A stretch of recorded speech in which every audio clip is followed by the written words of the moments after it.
जी, first year आपका first 3 lecture हो चुकी है जी, ठीक है, चैप्टर 8 पे, जिसमें हमने टेबल कवर किया प्रैक्टिकली फर्स्ट लेक्चर में, सेकंड में हमने क्यूरी को कवर किया, फिर थर्ड लेक्चर में हमने फॉर्म और रिपोर्ट को कवर किया।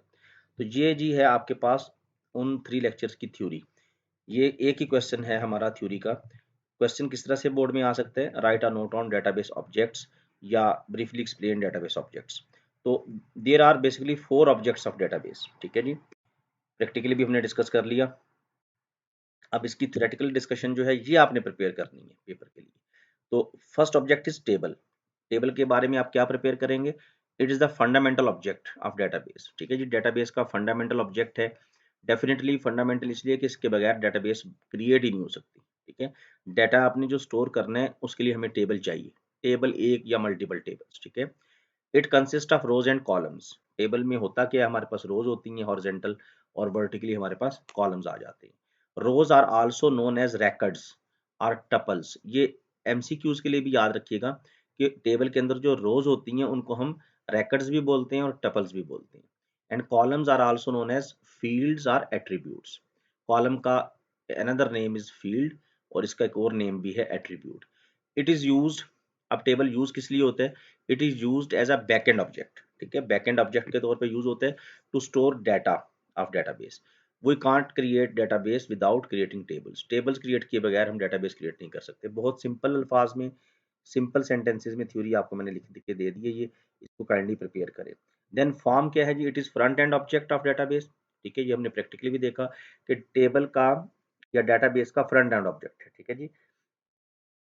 It is use just a window, sorry, it is just a window, यानी एक विंडो है जस्ट आपके पास, through which we can enter data in table. यानी इस विंडो के थ्रू हम टेबल में डाटा एंटर करते हैं। And can also view data from table. ना सिर्फ डाटा एंटर करते हैं बल्कि उस डाटा को हम व्यू भी कर सकते हैं यूजिंग अ सिंगल फॉर्म। अब ये भी याद रखना है आपने कि एक फॉर्म के थ्रू आप मल्टीपल टेबल्स में भी डाटा एंटर कर सकते हैं।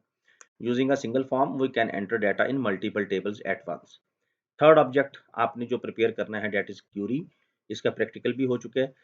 It is most important object of database. It is use to retrieve selected data, ठीक है। आपने अपनी मर्जी का डाटा अगर रिट्रीव करना है तो उसके लिए ये हमारे पास ऑब्जेक्ट यूज होते हैं। It is use to retrieve selected data from database according to some condition. जैसे हमने प्रैक्टिकल में देखा, टेक्सला का डाटा रिट्रीव करना है तो वहां पे कंडीशन हमारे पास टेक्सला है। वाकेंट का डाटा रिट्रीव करना है तो कंडीशन वाकेंट है। अच्छा, there may be a single condition और मे बी मल्टीपल कंडीशंस। ये मल्टीपल कंडीशंस का प्रैक्टिकल अभी हमने नहीं किया, लेकिन हमारे पास मल्टीपल कंडीशंस की बेस पे भी हम डाटा रिट्रीव कर सकते हैं।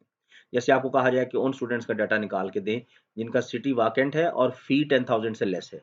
अब यहाँ पे दो डिफरेंट कंडीशंस हैं, सिटी का वाकेंट होना और फी का 10,000 से लेस होना। Query means question that we ask from database to retrieve required data, ठीक है जी। क्यूरी बेसिकली इसका लफ्जी जो मीनिंग है, डिक्शनरी मीनिंग क्वेश्चन है जिसके थ्रू हम डेटाबेस से डाटा रिट्रीव करते हैं। लास्ट ऑब्जेक्ट जो आप रेडी करेंगे जी, report. It is also an important object of database. It is basically the formal and printable form of the result of query. Very simple, query के result की formal और printable form जो होती है उसको हम रिपोर्ट कह देते हैं। Report has a particular format, इसका अपना एक पर्टिकुलर फॉर्मेट होता है। तो ये आपके पास एक सॉलिड क्वेश्चन आपके बोर्ड का जो है यहाँ पे ये बनता है लॉन्ग के लिए, ठीक है। 4 ऑब्जेक्ट्स आपके अब रेडी होने चाहिए। नेक्स्ट लेक्चर में इंशाल्लाह हम एक न्यू टॉपिक चैप्टर 8 का थ्योरेटिकली विद प्रैक्टिकल, ठीक है, इंशाल्लाह वो तैयार करेंगे। Thank you very much.